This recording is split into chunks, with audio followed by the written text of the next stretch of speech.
सभी हमारे शानदार जानदार आदिवासी भाइयों, सबने राम राम। जोर से बोलो। आदिवासी एक कुराटी मारा 2 गांव तक आवाज जाता है कि नहीं जाता? सब आदिवासी भाई राम राम। अब उसको क्या सबको बिठाओ। अब आपसी बातें मत करो भाई, थोड़ा शांति से कमलनाथ जी को सुनने दो। ये कानाफूसी बंद करें।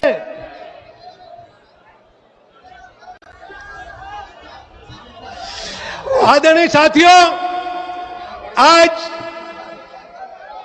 बड़वानी की धरती पर हमारे सभी भाई बहन आज उपस्थित हैं। यह आदिवासी जन आक्रोश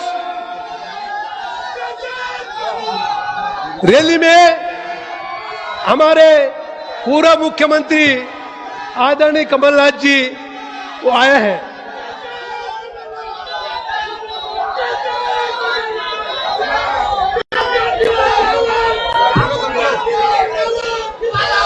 तो आज सबके भावना के अनुसार हम लोग कमलनाथ जी को यहां लेके आए हैं, क्योंकि भारतीय जनता पार्टी सरकार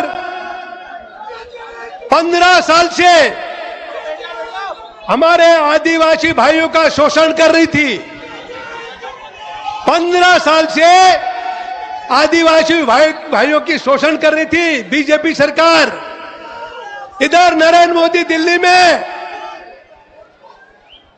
वो अपना कुछ कहता कुछ करता, आदिवासियों के लिए कुछ नहीं किया नरेंद्र मोदी ने।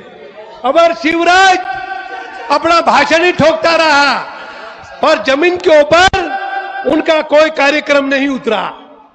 ये सारी चीजें देखी हमारे आदिवासी भाइयों ने, सभी हमारे गैर आदिवासी भाइयों ने ये सारी देखी।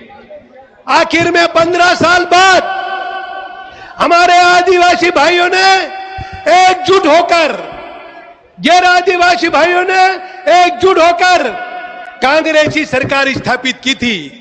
कमलनाथ जी के नाम से सरकार बनी थी और कमलनाथ जी प्रदेश के मुख्यमंत्री बने। भारतीय जनता पार्टी को तकलीफ हुई। कमलनाथ जी ने कहा था कि हमारी सरकार बनेगी तो हम आदिवासियों के 2-2 लाख के कर्जे माफ करेंगे। कर्जे माफ करेंगे कहा था। उन्होंने कहा था आदिवासी के घर कोई बच्चा पैदा हो तो 50 किलो अनाज सरकार की तरफ से जाएगा ताकि खुशी मनाए। कमलनाथ जी ने कहा था कोई आदिवासी भाई की मृत्यु हो जाती है, गरीब आदमी उसका नुकता कर नहीं सकता था, पर कमलनाथ जी ने 100 किलो अनाज गरीब आदमी को देने की ऐलान किया और वो मिलना शुरू हो गया था। आदिवासी के विकास में हर गांव में पंचायत स्तर तक 25-25 हजार रुपया गांव के विकास के मदद करने के लिए गरीबों को वो भी दिया था पंचायत स्तर पर। तो वन भूमि का पट्टा देने का काम कांग्रेस ने किया था। कमलनाथ जी दिल्ली में मंत्री था, मैं भी था। वह हमने कानून बनाया, जितने भी आदिवासी के कब्जे जमीन है वो मालिक बन गया, उनको पट्टा देना चाहिए। हमने पट्टा देने का ऐलान किया था, पर भारतीय जनता पार्टी ने वो भी कानून ठंडे बस्ते में रख दिया। क्या करते हो बार बार, क्यों क्यों करते हो?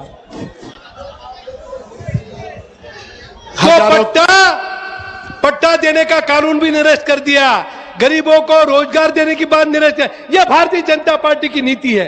कांग्रेस आपका भला करना चाहती थी और भारतीय जनता पार्टी आपको नुकसान पे ले जाना चाहती थी। फिर से आ गई। हमारे भाइयों, आपको मैं इतना कहना चाहूंगा कि आने वाले समय में 2022 में फिर से चुनाव आ रहा है। अब सभी आदिवासी भाई एकजुट हो जाइए, गैर आदिवासी भाई एकजुट हो जाइए। फिर से कमलनाथ जी के नेतृत्व में मध्य प्रदेश सरकार बनेगी। फिर से आपका जो हक है, आपका जो अधिकार है, वापस आदिवासी भाइयों को दिलवाएंगे।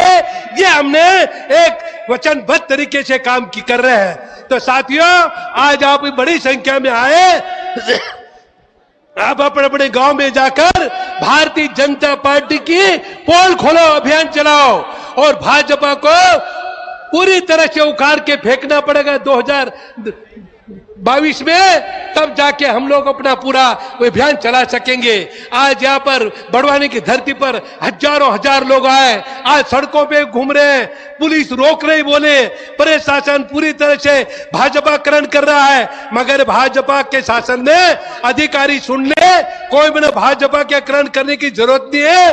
2 साल बाद कांग्रेस सरकार आई है, जो भाजपा का चोला पहन के घूम रहा है उसको हम ठीक करेंगे, उसको ठीक करेंगे और कांग्रेस सरकार फिर से आएगी और आपका सबका विकास, आपका सबका साथ काम करने का कांग्रेस करेगी। इन्हीं शब्दों के साथ सभी भाइयों को राम राम, जय हिंद।